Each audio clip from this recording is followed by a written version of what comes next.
Hey everybody, welcome to the Jimmy Dore Show. I'm here with Ron Placone and the Miserable Liberal. Howdy, howdy. I'm miserable because it's hot. It is hot today. It's 103 degrees so far. Ron said driving over here, it was 100 in the car. So Trump is over at the G8s, and they're having the big meetings, and he met with Putin. And guess what? There's some good stuff happening there. There are some talks. I don't know if you see this, but U.S. Russia announced Syria ceasefire after Trump-Putin talks. That's how the AP covered it. There's Putin. There's Lavrov. That's Trumpy. They're all wearing black suits. So that's good. Now, what I'm saying right now is watch who's going to be upset about this. It's going to be very revealing.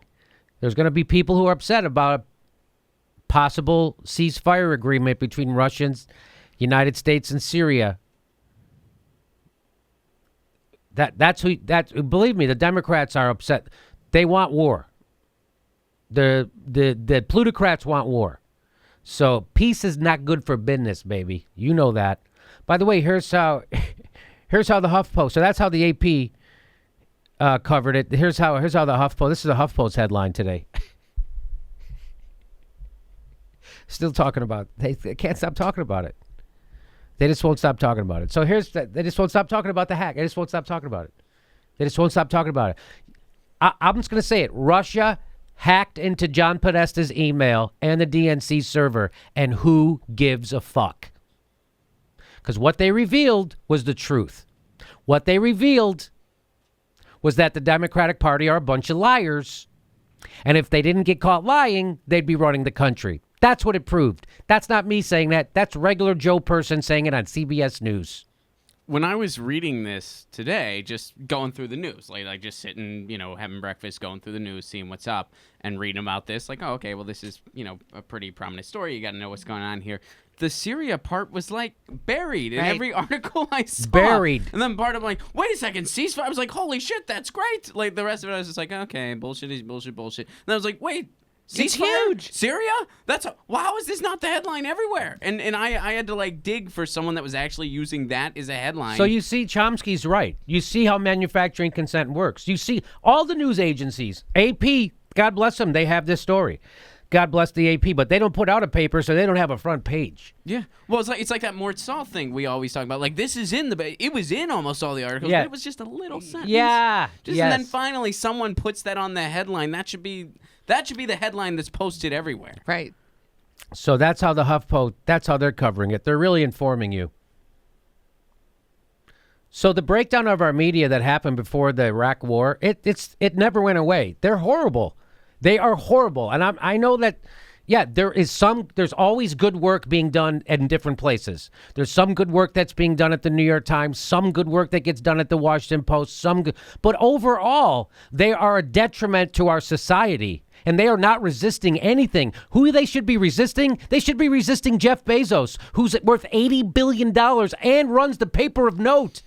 Do you think he wants to upset the status quo? Do you think it's good to have an 80 billionaire who also runs Amazon, which is destroying our economy? Certainly destroying local economies, for sure. That's the guy running the paper of note. That's not that's the guy you want muckraking? You think he's muckraking? Or do you think he's trying to just keep the status quo? Or maybe you think he doesn't have any influence over the editorial room at the Washington Post, and you are a complete fucking naive jerk. So here's the article from the AP about the ceasefire. We should talk about it because it's important. The United States and Russia struck an agreement Friday on a ceasefire in southwest Syria, crowning President Donald Trump's first meeting with Russian President Vladimir Putin. It is the first U.S.-Russian effort under Trump's presidency to stem Syria's 6-year civil war, and I say bravo. Anything Trump does to ease tensions between us and Russia is fantastic. And I don't care why he does it. I don't care what. It's as long as there any reason to avoid a nuclear war is fantastic. Especially since we are the aggressors. What do you think expanding NATO is? Why are we putting former Soviet states into NATO? Why do we need NATO? What is NATO there for? There's no communism threat from Russia anymore. The ceasefire goes into effect Sunday at noon, Damascus time, according to the U.S. officials. Jordanian, so it also includes Jordan. Jordanian government spokesman Mohammed Mamani confirmed an accord involving his country, the U.S., and Russia. He made no reference to Israel's participation, although Israel is also in on this. That's right. Israel, but they weren't allowed. Syrian government forces and its allies will stay on one side of an agreement demarcation line, and rebel fighters will stick to the other side. The goal is also to enable aid to reach this area of Syria, Momami told the state media. The deal is, get this, the deal is separate from an agreement that Russia, Turkey, and Iran struck earlier this year to try to establish de-escalation zones. So but guess what? The U.S. worry of Iran's involvement stayed away from that effort. So Russia, Turkey, and Iran try to create some de-escalation zones in Syria to reduce the bloodshed. The United States goes, I don't like Iran, so F off. Let's keep them escalation zones. Let's not try to have peace. Following up talks this week in Kazakhstan, we're unable to produce agreement in finalizing a ceasefire in those zones. So those zones are not de-escalated. Even though Russia, Turkey, and Iran tried to get together, the United States undercut it. Tillerson said the difference this time, because they've had ceasefire agreements before and they didn't work.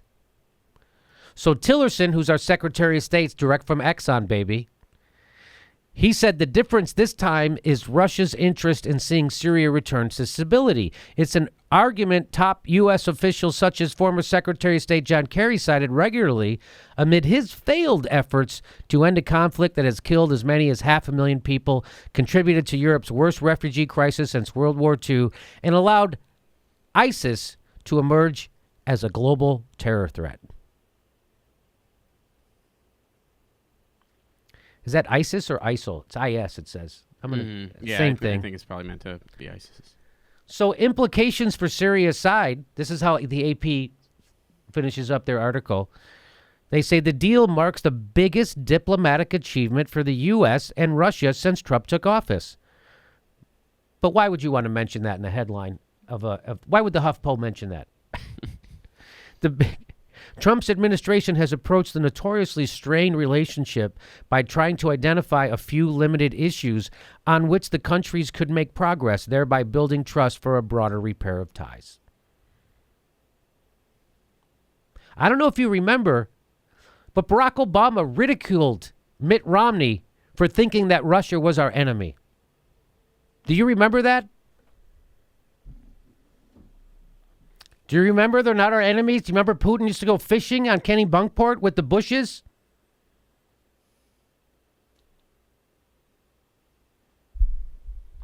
So here's from the HuffPo article. So I just read you the AP's article. Here's that HuffPo article. Tillerson said the two discussed Russian interference in the U.S. election and that Putin denied. This is what they're talking about in the HuffPo. And that Putin denied any involvement while asking the United States for evidence that hacking had taken place. Oh, my gosh. There is no evidence. There is no evidence. You know why? The DNC did not allow the FBI to inspect their server. Isn't that weird? They had a private company that they paid inspect their server who said it was Russia. Oh, really? Why wouldn't you let the FBI look at it? Oh, that's right, because you're lying. So this is what they're talking about. Russia state media reports Putin and Trump also discussed Syria, Ukraine, counterterrorism, and cybersecurity, according to CNN's Jim Acosta. But that's not important. Let's all talk about this fucking hacking thing that has nothing to do with anything. There was something about Syria, but anyway, moving on. Here's again, this is from the HuffPo article. They say the meeting comes amid investigations into whether Trump's campaign team actively colluded with Russian officials to sway the outcome of the 2016 presidential race. In case you never heard about it, in case you're not privy to this stuff. And by the way, I ask everyone what they mean when they say colluded, and no one can tell me what the fuck they mean. Did Trump help them? Is he a cyber hacker himself? Did he pay for the Russian to do that? How did he collude with someone to hack into the DNC server? What did Trump do to collude for that? How did Trump collude? No one can tell me. Not Ron, can anyone ever tell you? No, but I have been told I'm not being a patriot. Steph, anybody ever tell you how they've colluded? Nope. No. I've asked. I've been on other news shows, and when people have said that, and I said, what do you mean? How did they collude? And what they say is, Jimmy, come on, it's obvious. Come on, it's right in front of your face. If it's right in front of our face, can you show me it? Because I can't see it. No, I can't show you the thing that I'm proclaiming is right in front of your face. I can't show it to you. Why? Because you're fucking eating propaganda. That's why. And you're spewing it back. You call yourself a news person and you're uncritical of the fucking government that has zero evidence? This is the Huffington Post. So again, you see why people are sick and tired of the mainstream media, because they're horrible. So getting back to this, U.S. intelligence agencies have already determined that Russia did interfere in the elections and that Putin was directly involved in those efforts. They won't stop printing it. They won't stop saying it. They won't stop printing it. The Intelligence Committee has already determined, without evidence, that they're not showing anybody, just like how they knew that Iraq had WMDs. Remember that? They knew it. And Putin was directly involved. Can I see the evidence? No. Do you have it? No, but it's right in front of your face. So the fact that me, Ron, and Steph, a bunch of jagoff YouTubers, can somehow see through this bullshit since it started.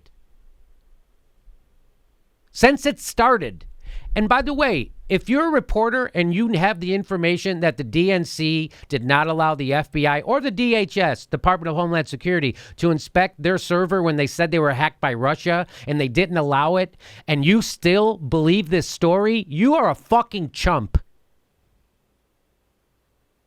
Until someone produces evidence, you're supposed to be skeptical of government claims without evidence. Especially our intelligence community, because they lie, murder, and overthrow democratically elected governments before breakfast, baby. That's what our intelligence community does.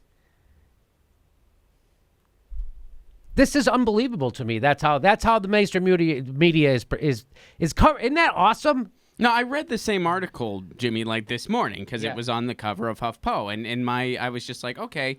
This article is not even about what it says it's about. It says it's about Trump and Putin's conversation.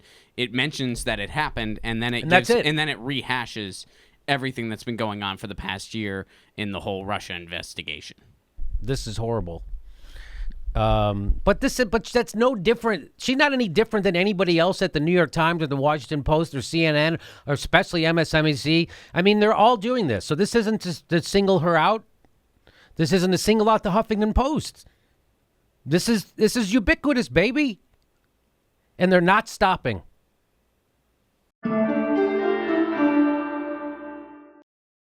Hey, the next live Jimmy Dore show is July 17th. That's right, July 17th. That's a Monday in Burbank, California. Get your tickets right down here or go to jimmydorecomedy.com. July 17th, Burbank, California, live Jimmy Dore show.